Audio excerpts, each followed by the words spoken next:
Hey, it's Eric with Jazz Wealth Managers. Today, let's talk about some people in their 40s. Now, this may or may not apply to you, but hopefully you can still take away some good nuggets, even if it doesn't apply to you. Now, this is one where I've had people call in and talk with me before, and they've gotten really discouraged because they were getting a late start. And it's kind of crazy because sometimes the late start means that you've got a lot to overcome. But what I want to do today is model somebody getting a little bit later of a start, but showing that it's still okay. Even if you got a late start, doesn't mean it's the world's worst thing. And it's difficult in today's time because sometimes you're out there, you're watching YouTube or whatever the case is that you are watching, and you're seeing people that are talking about how well they've done or you're looking at Instagram, any of these social media platforms, and it gets discouraging. But I want to give you a little bit of hope here. I want to show you a plan that I've built out, a nest egg of somebody that's 41 years old. They're really just getting going. Now, they're making their average income, the average income for roughly a 40-year-old. And so with that, let's go ahead and dive in. Let's take a look at what I've got, where we are. So we're looking at Elon Musk and Mrs. Musk. Check that out. So 41 years old and 40, clearly it's not the real Elon Musk. And we've got the child X7ABCD. Yeah, whatever. I remember he named his child something really crazy, so I figured I'd put something crazy in there. So if we're looking here at 41, 40, 3-year-old child, it's, typical of a lot of people in that age range. So then we've got a pre-retirement living expenses of $2,730 a month. Now, I know what you're thinking. You're thinking, well, how am I only living on $2,730 a month? My rent is $1,500 or $2,000 a month. I'll show you that. It's in here. Don't worry.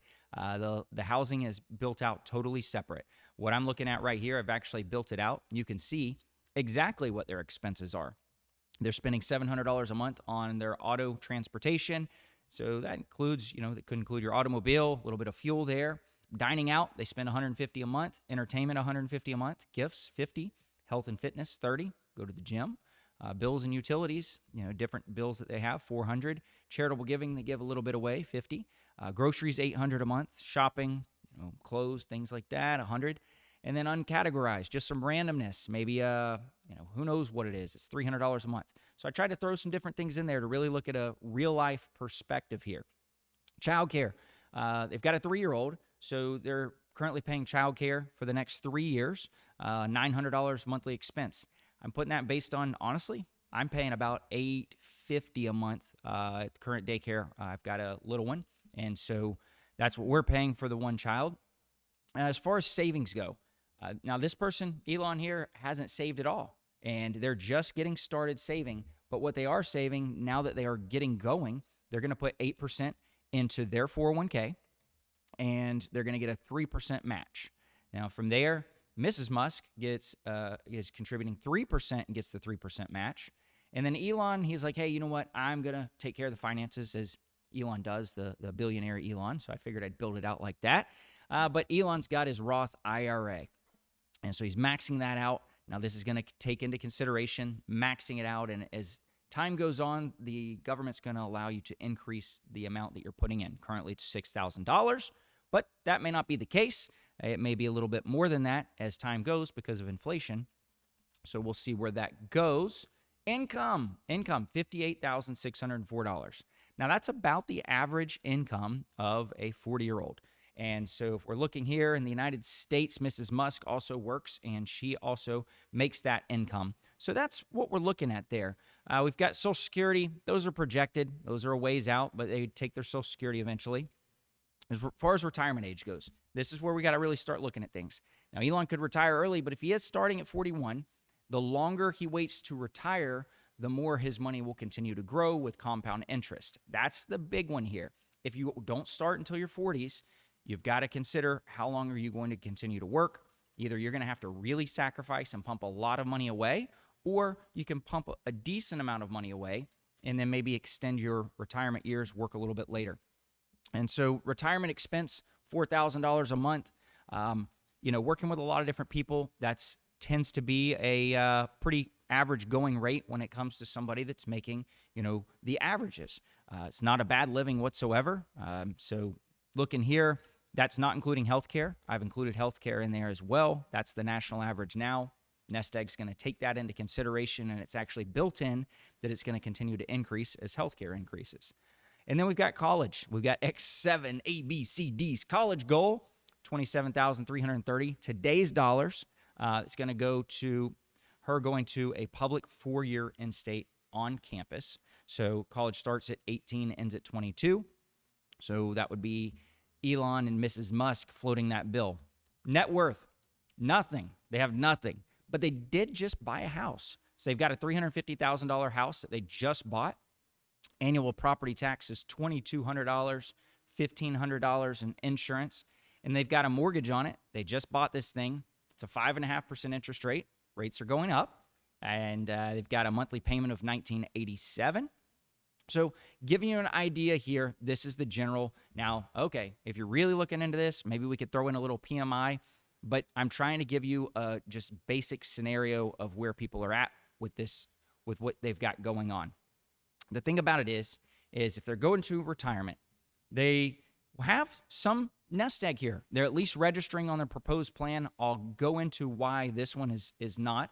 But if you're looking here, let's first look at their cash flows, because this is the important one.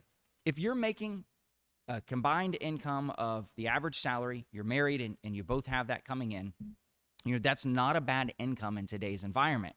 The biggest thing is what are you doing with that money? Well, yes, you're living, you've got your house payments, you've got things to live on, you're saving, but over here, we've got spend the unsaved cash flows. See, $16,784 is actually still going to other random things. That could be just typical daily expenses that you're not even keeping track of. So make sure that you're knowing where your money is going, because you may be able to retire earlier if you find a little bit more opportunity there when it comes to your cash flows. So going back over to the analysis, what we're looking at is if they didn't invest the money, they don't have any probability of success. That's what this boils down to. So you got to invest the money. And now we've got it marked as aggressive.